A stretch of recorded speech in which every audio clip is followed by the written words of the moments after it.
ሜደጌ ክብሬናት ማረጌ ሽታ አንቺ ያላህ ስጦታ። አሰላሙ አለይኩም ወራህመቱላሂ ወበረካቱ። ድና የተከበራችሁ የፎዚ ቤተሰቦች ሰላም፣ ውድ ሀገሬ ልጆች በያላችሁበት የዓለም ዳርቻ ሰላማችሁ ብዝት ይበልልኝ፣ ትረፍ ይበልልኝ ኢንሻአላህ። ዛሬም ያው በተለመደው ታሪካችን ስለ ረሱል ምን ያህል እናውቃለን የሚለው ታሪካችን ክፍል 7 ደርሰናል ማለት ነው። ኢንሻአላህ ይቀጥላል ማለት ነው ውዶቼ። ቪዲዮውን በላይክ በሸር ጀምሩት ኢንሻአላህ። ለምታበረታቱኝ ሁሉ ከልብ ነው ማመሰግነው። ጀዛኩሙላሁ ኸይረን። አላህ ይጠብቃችሁ የኔ ውዶች። እሺ፣ ለመዲና ነዋሪዎች እስልምናን የሚያስተምር ሰው ስለሚያስፈልግ መልእክተኛው ሰለላሁ ዐለይሂ ወሰለም ሙስዓብ ቢን ኡመይርን ረዲየላሁ ዐንሁ በአስተማሪነት መደቡትና አብሯቸው ተመለሰ። መስዓብም በአስዓድ ቢን ዙራራ ረዲየላሁ ዐንሁማ ቤት ተቀምጦ መዲናውያንን ያስተምር ጀመር። የሚሰጠውን ትምህርት ተከትሎ እስልምና መዲናን አጥለቀለቃት። የበኑ አሽሐል ጎሳ መሪ የሆኑት ሰዕድ ቢን ሙዓዝና ሱዐይድ ቢን ሁደይራን ረዲየላሁ ዐንሁማ መስለም ተከትሎ ሁሉም የጎሳው አባላቶች መስለማቸው ደግሞ ግንባር ቀደሙ የሙስዓብ ስኬት ነበር። የመጀመሪያው የአቀባ ቃል ኪዳን የረጅም ጊዜ ጸበኛ በሆኑት ጎሳዎች ወይም ደግሞ አውስና ኸዝረጅ መካከል የእርቅ መንፈስ የፈጠረና ለአንድነታቸው መሰረት የጣለ ጅማሮ ተደርጎ ይወሰዳል። በ13ኛው የነብይነት አመት የሐጅ ወቅት የመዲና ሙስሊሞች እስከ መቼ ነው ነብያችን በመካ ተራራዎችና ሸለቆዎች በጠላቶች የሚሳደዱት ብለው ከተወያዩ በኋላ 73 አማኝ ወንዶችና 2 ሴቶች ረዲየላሁ ዐንሁማ ያካተተ ጀማዓ ከሙሽሪክ ሁጃጆች ጋር ቀላቅለው ወደ መካ ላኩ። ሙሽሪኮቹ በአማኞቹ ዋነኛ ዓላማ አያውቁም ነበር።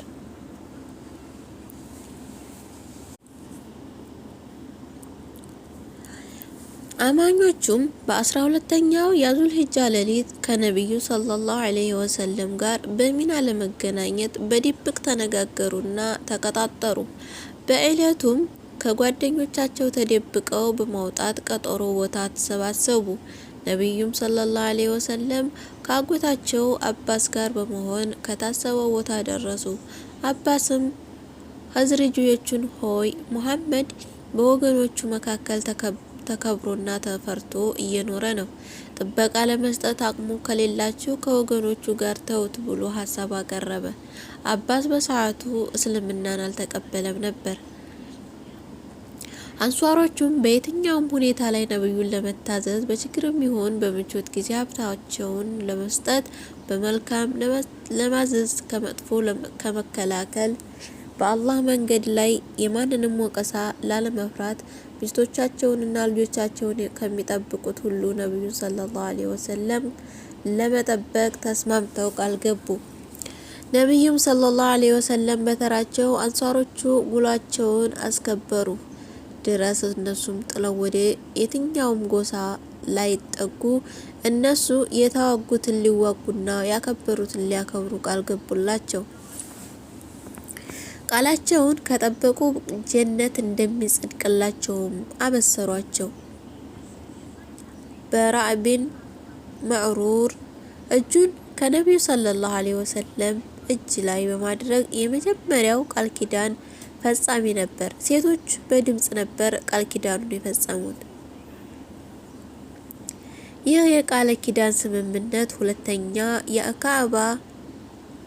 የአቃባ ስምምነት ተብሎ ይጠራል። ስምምነቱ ለቀጣዩ እስላማዊ ሀገር ግንባታ ትልቅ መስራት የተጣለ ነው። ወደፊት ጃሂድ እንደሚደነገግ ጠቃሚ ሀሳቦችን ተንጸባርቀውበታል። የቃል ኪዳን ስምምነት ተከትሎ መላው ሷሃቦች እንዲሰደዱ አስገዳጅ ሕግ ተደነገገ። የስደት ቦታዋ የስሪብ ወይም ደግሞ መዲና መሆኗ በህልማቸው ነበር ለነቢዩ ሰለላሁ ዐለይሂ ወሰለም የተገለጸላቸው። አማኞች ወደ መዲና እንዲሰደዱ የተለያዩ መከራዎች ይፈጸሙባቸው ነበር። ገንዘባቸው የተወረሰባቸው፣ ቤተሰቦቻቸው ጋር እንዲነጣጠሉ የተደረጉ፣ ከባድ አካላዊና ስነ-ልቦናዊ ጥቃት የደረሰባቸው ሷሃቦች በርካቶች ነበሩ። በአቡ ሰላማና በኡሙ ሰላማ ላይ የተፈጸመው ግፍ የሙሽሪኮች አረመኔነት ፍንትው አድርጎ ያሳየ ድርጊት ነበር። መዲና በመድረስ ቀዳሚ የነበሩትን የነብዩ ባልደረቦቻቸው ሙስዓብ ቢን ኡመይር፣ አምር ቢን ኡሚ ሙክቱም፣ አማር ቢን ያሲር፣ ቢላል ቢን ረባህ፣ ሳዕድ ቢን አቢ ወቃስ፣ አምር ቢን አቢ ረቢዕ እና አቡ ሰላማ ቢን አብድል አሲድ ሲሆኑ ከነዚህ ቀጥሎ መዲና የገባው ዑመር ቢን ኸጣብ ከ20 ጓደኞቹ ጋር በመሆን ነው። ቀዳሚዎቹ ሙሃጅሮችም ረዲየላሁ ዐንሁም ቁባ አካባቢ ሰፈሩ። በእድሜ ትንሹና ቁርአንን በመሸምደድ ቀዳሚው የሁዘይፋ አገልጋይ ሳሊም ነበር የሚያስተናግዳቸው። ከሁለተኛው የአቃባ ስምምነት ቀጥሎ በነበሩት 2 ወራቶች ውስጥ መላው ሙስሊሞች መካን ለቀው ወጡ። መካ ውስጥ ነብዩ ሰለላሁ ዐለይሂ ወሰለም፣ አቡበክር፣ አልይና በህመም ወይም በማዕቀብ መሰደድ ያልቻሉ ጥቂት ግለሰቦች ረዲየላሁ ዐንሁም ብቻ ቀሩ። ምንም እንኳ አቡበክር ረዲየላሁ ዐንሁ ወደ መዲና ለመሰደድ ተደጋጋሚ ጥያቄ ቢያቀርብም ነብዩ ሰለላሁ ዐለይሂ ወሰለም ምናልባት እኔ የጉዞ ጓደኛ ልሆን ስለምችል አትቸኩል እያሉ ያረጋጉት ነበር። የሂጅራው ጉዞ ሲፈቀድላቸው ባልተለመደ ሁኔታ በቀትር ሰዓት ወደ አቡበክር ረዲየላሁ ዐንሁ ቤት አቀኑና ሂጅራ እንዴት ተፈቀደላቸው አበሰሩት። አቡበክርም በዜናው ተደሰተና 2 የጉዞ ግመሎችን አዘጋጀ። በወቅቱ ሙሽሪኮች በመሰብሰቢያ አድራሻቸው ተሰብስበው ነብዩ ሰለላሁ ዐለይሂ ወሰለም ለመግደል ሙሉ ስምምነት ላይ ደርሰው ነበር። አላህም ሴራቸውን ለነብዩ አሳወቃቸው።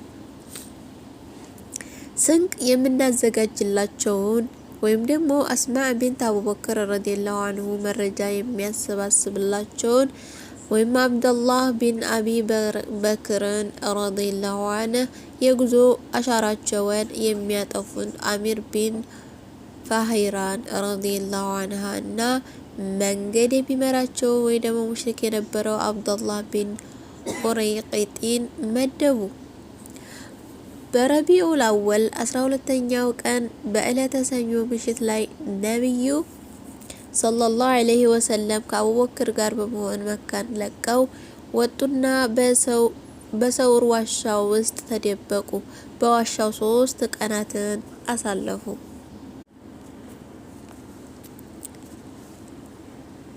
ነብዩ ሰለላሁ ዐለይሂ ወሰለም እንዳመለጧቸው ያወቁት ቁረይሾች ሙሐመድን ለገደለ ወይም አሳልፎ ለሰጠ ሰው 100 ግመሎችን ለመስጠትም ወሰኑ። የተለያዩ ሰዎችን በተለያዩ አቅጣጫ አስማርተው ያፈላልጉ ጀመር።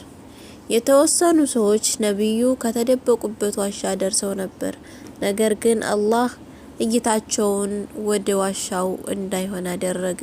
ጥላቶች ከዋሻው ጫፍ ላይ መድረሳቸውን የተመለከተው አቡበክር ረዲየላሁ ዐንሁ በጣም ከመጨነቁ የተነሳ ከነብዩ ሆይ ከነሱ ውስጥ አንዱ እይታው ዝቅ አድርጎ በሚመለከት እኛን ያየናል ብሎ ሲነግራቸው ሶስታቸው አላህ የሆኑትን ሰዎች ምን ክፉ ያጋጥማቸዋል ብለህ ነው? ስለዚህ አትፍራ ብለው አጠናከሩት። ዋሻው መሽረሪት ድር ተተብትቦ ነበር። እርግብ እንቁላል ጥላበት ነበር። ጌታችን የሆኑ ዛፎችን አብቅሎበት ነበር የሚሉ ዘገባዎች ሁሉ ደካማዎች ናቸው። የመድልጁ ጎሳዎች መሪ የነበረው ሱራቃ ቢን ማሊክ ነቢዩና አቡበክርን ለመያዝ ከፍተኛ ጥረት አድርጎ ነበር።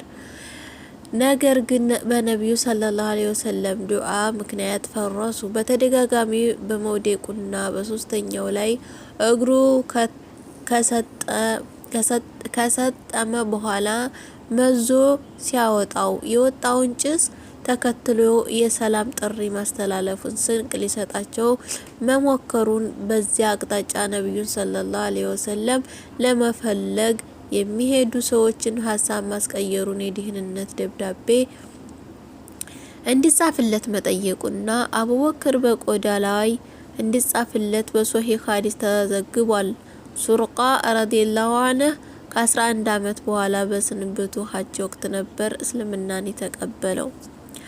በጉዟቸው ወቅት ኡሙ መዕበድን ረዲየላሁ ዐንሃ መስተንግዶ መጠየቃቸውንና ይህን ተከትሎ በቦታው ተአምር ቤተሰቧ በሙሐመድ ሰለላሁ ዐለይሂ ወሰለም ነብይነት ማመናቸው እንዲሁም ዙበይርና ጦልሃ ረዲየላሁ ዐንሁማ ከሻም ሲመለሱ መንገድ ላይ መገናኘታቸውና ነብዩና አቡበክር አዲስ ስጦታ መቀበላቸው ልብሶችን መቀበላቸው ተወርቷል ይላል። ያው የመጨረሻ ክፍል ነው። ክፍል 7 ብዬ ነበረ ግን ማለቂያው ነው። የኔ ውዶች አመሰግናለሁ ለምታደርጉልኝ ድጋፍና ለምትሰጡኝ ኮሜንት ለምታበረታቱኝ ሁሉ ከልብ ነው ማመሰግነው። ጀዛኩሙላሁ ኸይረን። ኢንሻአላህ ደግሞ በሌላ ታሪክ እንመጣለን ማለት ነው። የዛሬው ቪዲዮ ይሄን ይመስላል። ሰላም አለይኩም ወራህመቱላሂ ወበረካቱ። ደጌ ክብሬናት ማረጌ ሽታ አንቺ ያላህ ስጦታ